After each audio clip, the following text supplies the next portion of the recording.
Discovery, Season 5, Episode 4. A real, all-good, time-amongst shattered scape. Hey, look, I know there's a half season to go, but is this going to be the episode to bring back the disco deserters?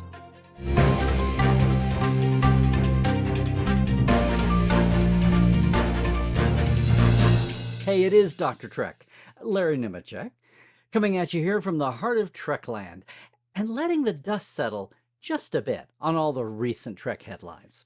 So instead of a quick take or a hot take, you get a second opinion from Dr. Trek. Hey, look, I have been writing, editing, interviewing, archiving, commentating, witnessing, dot connecting, and yes, fanning Star Trek for a while now. And I just want to say, I'm stunned. I'm excited. I don't want to go overboard because, it is just Discovery. But, not just because we're quoting Bowie here with the title, Turn and face the strange changes. But you think, yeah, time anomaly. Not time travel per se, time loops, time anomalies. And you think, okay, it's an old Trek meme, it's an old Trek trope. Say that 3 times fast. But time anomalies here are just a tool. Now look, we had a time bug. It's a great name. But what is that? It's the weaponization of time. Finally, it's been, a century or two since the Great Temporal Wars that we've really heard very little about here in the 32nd century. But this is a living sense of it, finally. This time bug, clever name.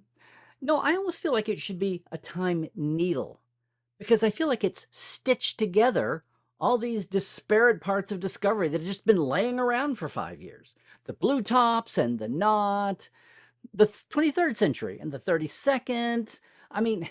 Stitched them together the way nothing else has so far. So yes, kudos to Sean Cochran, writer of this episode. He is the only writer who has been with the show since day one. Well, okay, day 1.2. Hey, he was on payroll before Brian Fuller left. He's done 1 episode a season, shared or solo writing credit, and he is the one who penned the short Trek's Calypso. Put a pen in that. And our director is Lee Rose. Now, she has had a long varied career, most recently with 1-hour dramas the last few years. She goes back with Discovery all the way to season 1. This is her 5th disco. Okay, little things, big things. Now, once again, as I noted last week, Zat beaming here in the 32nd century, it just kills me. Burnham and Rayner, they Zat beam from the bridge to the ready room. It's like, 15 feet? And what's this about sending dots into harm's way? I kid you not, gang. Someday soon, we're going to have a whole subplot about AI rights. Just you wait. After androids and holograms and sabotage synths. Now, I noticed it last week with Janal, but the retconning of Reds as the name for the Discovery's crew lounge bar, the one with the open fire pits, well, it continues here, but it's retconned in one of the time jumps back to, we find out it was at least called Reds, back to the time of Osira's final battle, 2 years earlier. Oh, and the Krenim chronophage. I love that. Okay, Krenim, of course, from Anorax and his Delta Quadrant culture that we saw in Voyager's Year of Hell, right? It's probably the most sophisticated and assured time manipulation, even time weaponization, this side of Carl of Forever. And phage, not so much the phage of the Vidian's disease, right? But from the original Greek, to devour. So Krenim chronophage is the Krenim time devourer. Oh, that's perfect, Sean. Ooh, catch the Kirshara in Burnham's quarters? The Kirshara Enterprise, the Vulcan trilogy. Was that foreshadowing the nerve pinch? Oh, the Vulcan girl is back. So much here. We solved the Calypso mystery. The short trek of the abandoned, far future empty disco with only Zora singing to herself, right? Or is it? Remember, this whole time moment is going to be a stub if things are reset. So unless Calypso itself, the short trek, was from the alternate universe, we still don't know exactly what's going on with that setup. But in that moment, Zora mentions the Breen as the ones responsible for that time stream's Federation utter destruction. Now, it goes away, of course, but does that mean that the Breen, or who ultimately are going to be Maul and Locke's buyers when they get their hands on a progenitor weapon? Is that what's going on? Or are they going to be in a bidding war in this stream with the Zenkethi? Did you see my squee last week? I don't know, that's still hanging there, but it's obvious what's being set up here, right? And I can't wait to get some more about the Breen in general. I mean, it'll be a cold day on Breen before I'm not excited about hearing more about them. Wait, it's always a cold day on Breen. Oh, and also thanks to that time stop, we do see that there is a hardcover hatch that can cover that view screen window. It's enough to restore my faith in this show. And Spore Breach? How did it take 5 seasons, 7 years to get to that? Oh, that would have so helped out poor season 1. And as the plot develops, did you hear about the chronoton stabilizer? Of course, that harks back to Trek's own time particle of choice, yes. But if you look up Scaravelli's constant, you won't find it outside of Memory Alpha.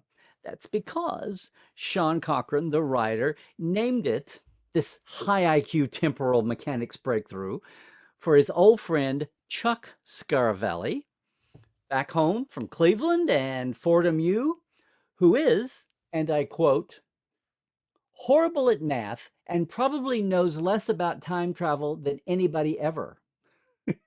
Oh, and the littlest thing of all, pause, do a reverse capture of those backwards clear screens they just love to do on Discovery, right?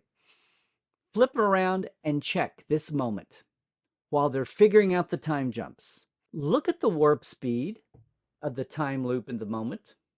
Yes, warp factor 0.0004.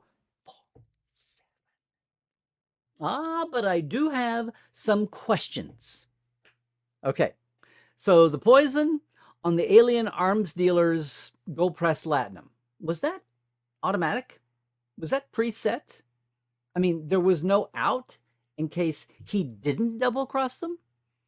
How stone cold are Maul and Lack? By the way, that double crosser was an Anari. Remember?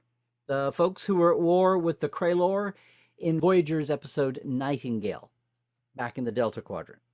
Oh, and you had to notice, after the temporal wars, after the burn, gold press latinum is still the currency of choice among cultures. Oh, and parsecs? After all these years since the original series, we've come back around to parsecs for lineal distance, long range, instead of just light years? Oh, well, in this one, it's the cast and the characters that give this episode its main oomph. I mean, once you're past the whole time loop thing and everything. Look, Maul and Locke, they continue to get more character development and more sympathy. There's some really soft beats for them, way more than your typical adversaries, your typical bad guys. And I smell that something is up. There is so much pathos in their backstory, and we're getting it now. I mean, you know, aside from showing that, hey, as thieves, as couriers turned bad, they are not dummies. And there's Linus again, not being a punchline again, doing his station. And this episode posits that he was actually in the crew during the Klingon War Year, Season 1, which is something we had not known previously, since he actually turned up at the beginning of Season 2. Aw, Arium, you got more lines here than you ever did before the day you died. Yeah. Except here, it's Hannah Cheeseman back in the suit, but in the time period when Sarah Middich was still wearing it, Season 1. Now, we got mentions of Osira, much less Lorca, and Landry, but no appearances because of budget, maybe.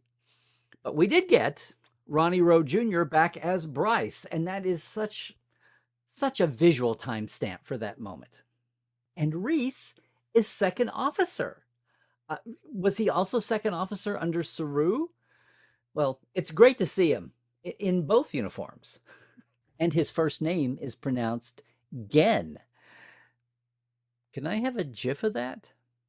And speaking of that bridge crew, you heard me say a couple of weeks ago that a family feel might have evolved among this cast a lot sooner had not the bridge crew only ever been seen at those, end of the world moments. I mean, the tag for this ep is when Michael Burnham is sharing the whole thing and Detmer and Owo and the rest are just incredulous. Yes, if only we'd had more of that. I mean, there was a time, aka all of season 1, where Detmer got maybe 1 or 2 lines and everybody else was just lucky to get a reaction shot. I mean, it was 8 or 10 episodes in and we finally realized these weren't glorified extras. They were really hiring the same people week after week and not letting them say anything. I mean, remember when Owo went on the landing party to kick off season 2 and it was revolutionary? Now, who's the third banana in this episode? Yes, it's dear old Paul Stamets, and he gets back to his roots too. He relies on his old and originally unique claim to fame, his tardigrade DNA, essential for the spore drive jumping and all that. And he lives outside of time because of that. I mean, it was a big plot point early on. In the last time loop show, remember Magic to Make the Sanest Man Go Mad? Also, his room-clearing bitchiness is another little gem moment in this one. Now, I'm wondering if it was due to work conflicts or just saving a little money in the budget. But Saru, Doug Jones, they're not part of any original footage for this one. And he does not receive a credit for the first time ever in the series. It's same for the footage of Dr. Pollard and her nurse in that flashback to the season 2 pre-jump finale in the middle of the battle.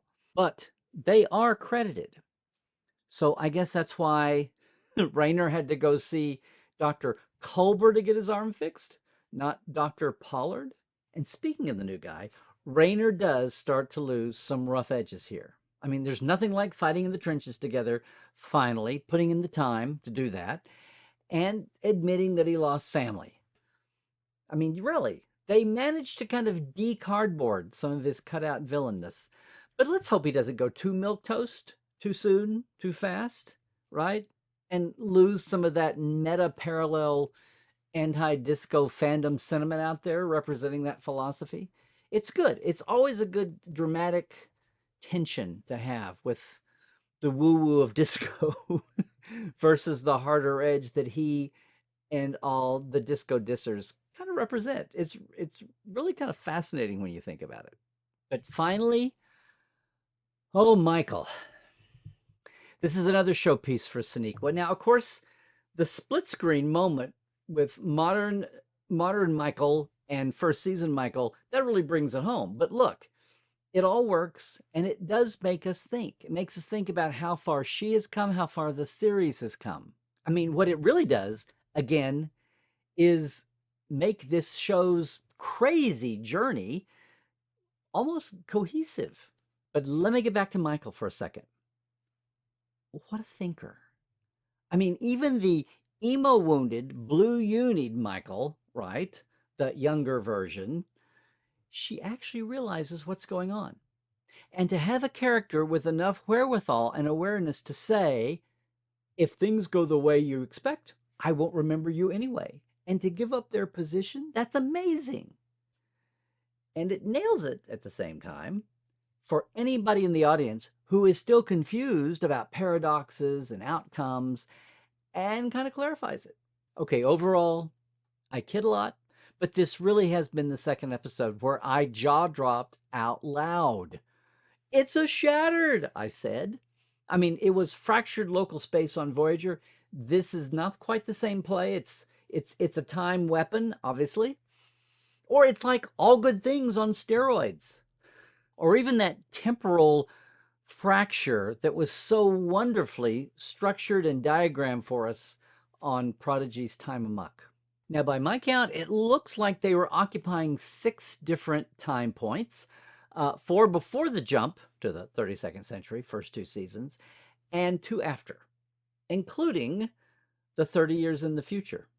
All very carefully, and sometimes humorously, protected from temporal contamination. Phew. So aside from the mind-bending temporal headache you get, and just the fun of watching characters come and go and interact that way, the bottom line, as I said, shows some temporal sophistication with this weapon.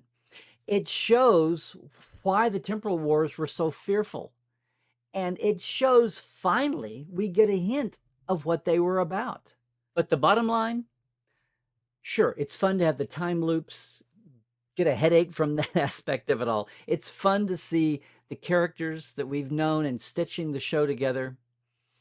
But the bottom line is, we've got temporal sophistication going on here with this weapon and the fact that it's been outlawed and now it's on the black market. And how the hell does this not happen more often? But you know, after the temporal wars, this is how it should be, at least for Rayner. Michael's been as much homeschooled on it as everybody else on the ship, right? But Rayner lived through it. And in an even bigger meta picture, as Discovery gets closer and closer to sailing away into our rosy sunset of nostalgia, right? As a finished Trek show, now it's on the shelf. You know, its cohesive overview will eventually become clear to us as we get further and further away, right? That happens with all the series when you get the distance. But for right now, Sean's episode here, it's, as I said, it's a first stab.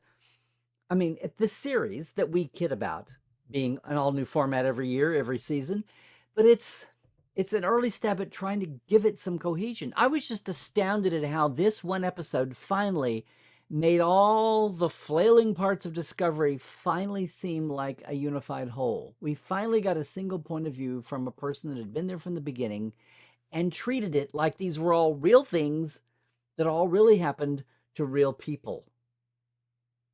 I know, Discovery. Isn't it funny, though? Disparate years with the same cast? That's exactly the anthology time period hopping that Brian Fuller pitched in the first place. Face the Strange basically finally puts Discovery all back in the same box.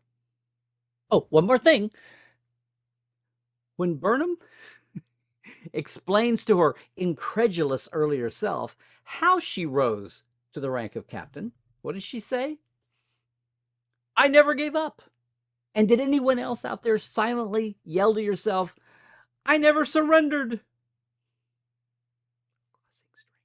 Okay, when I start crossing the streams, that's probably a good sign that I should sign off on this second opinion. Well, that's what I think. What do you think about 504 Face the Strange, huh? Come on, drop your comments below, and please like and subscribe and share, would you? Boost the signal. Hey, I dare you to subscribe for some Star Trek sanity. Most of all, if you crave more Dr. Trek and the Trekland point of view, I invite you to check out all of our live experiences like Portal 47, your backstage minicon all year long. Trekland tracks going out to location sites that you design and custom pick, or all of our podcasts and live streams, Trekland Tuesdays Live, the Trek Files from Roddenberry, more Second Opinion, and Cadet Alice Talks Prodigy. All of that is over at LarryNemecek.com. Trek well, everybody. We'll see you next week.